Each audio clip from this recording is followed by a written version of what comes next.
If you think the only difference between a male and a female Boerboel is just size, you are making a mistake that could affect the next 10, 12 years of your life, because they don't just look different, they think differently, they behave differently. And depending on your family and your experience, one may be a much better choice than the other. And this is probably one of the questions I get asked the most. Rui, should I get a male? Should I get a female? And the truth is, neither one is better. They just better for different people. And after raising and working with Boerboels for over almost 15 years, there are some patterns I see over and over again. So let me explain the real difference. So let's start with females. In general, females are much more connected to the family. They usually want more contact. They enjoy being close to you. They are often more affectionate. So if you have children, you usually will notice that they are very involved in family life. Another thing I see is a lot is females tend to alert sooner, and this is regarding of course guard protection work. If they hear something unusual outside, if someone approaches the property, an animal, whatever, they often the first to let you know. They are naturally very aware of what's happening around them.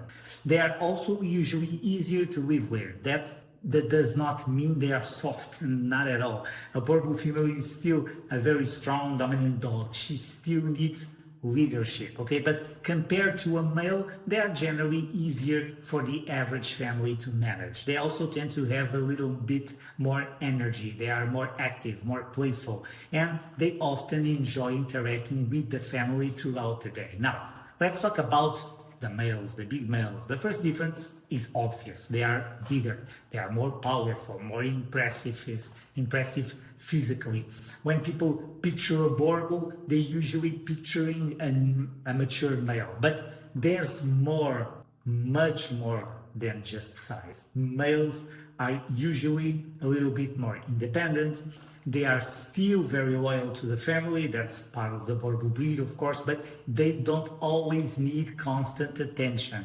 They are happy doing their own thing. They are also usually more dominant. Because of that, they are often more challenging to handling. Okay, so especially for someone with not too much experience when it comes to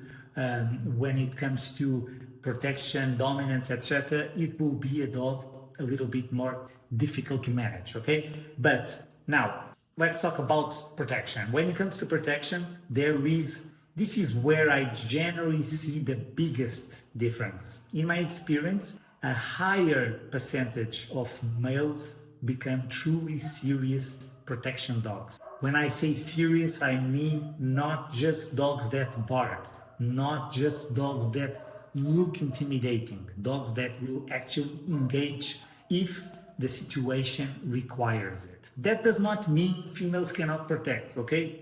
Many do, and they are super females, okay? And they can protect very well.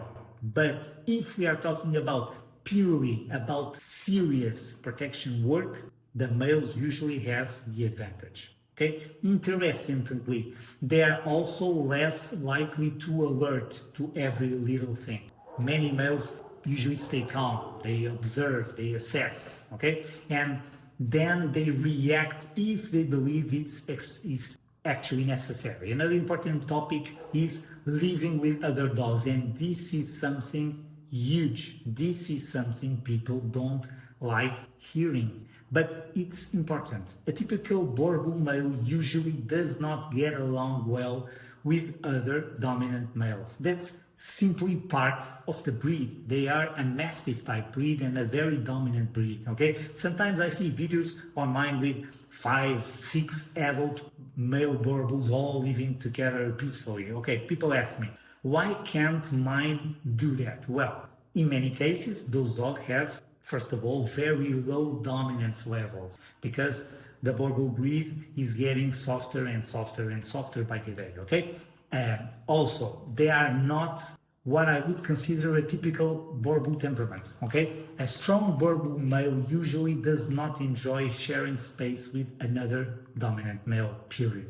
Okay, can exceptions exist? Of course, dogs are individuals, but as a general rule, I never recommend people assume their male Boerboels will automatically live happily with other adult males. Okay, females are generally easier in that situation. Again, they are still dominant dogs. You still have to be careful, of course, but they usually coexist more easily. Now, there is something else that's super important. Most conflicts, and this is a very good tip that I will give you. Most conflicts between dogs happen when there is not a clear leader, okay? And also when there is resources around them. Resources, what resources are? Food, toy, even water sometimes, a toy, the actually person, the actually owner of the dog, if that person is not a clear leader. Okay, so if the owner has established clear leadership, the dogs knows the rules, they know their place, problems become much less common. Okay, but unfortunately, most owners don't realize they have small leadership gaps. They are not doing anything wrong on purpose, of course, but they just don't notice because they don't have the experience. And when those small little gaps exist, dogs start making their own decision. That's when conflicts become more likely, especially between dominant dogs. And again, if there is resources, okay, around them. That's very important. So, which one would I choose, a male or a female? If you are experienced with dogs, if you enjoy working with strong personalities, maybe you want to do some protection work, some protection sports, like biting sleeves, silicone arms, all that stuff, or you simply like a serious, powerful dog, then I would probably recommend a male. Okay? On the other hand, if you are like 90%, you are a typical family, you have children, you want a dog that's very connected to the family, more affection, usually easier to manage and still fully capable of protecting your home, I would recommend 100 times a female. Okay? And if you already have one or more adult male dogs at home, I would always recommend adding a female instead of another male. At the end of the day, both can be incredible dogs. The important thing is not choosing the best one, okay? It's choosing the one that fits your lifestyle. Because when you make the right choice, life becomes much easier for both you and the dog, okay? So, if you have owned both a male and a female Boerboel and you would love to, I would love to hear your experience, okay? Just drop a comment below. I'm curious to know if you have noticed the same difference as me, okay? Thank you for watching. Bye-bye.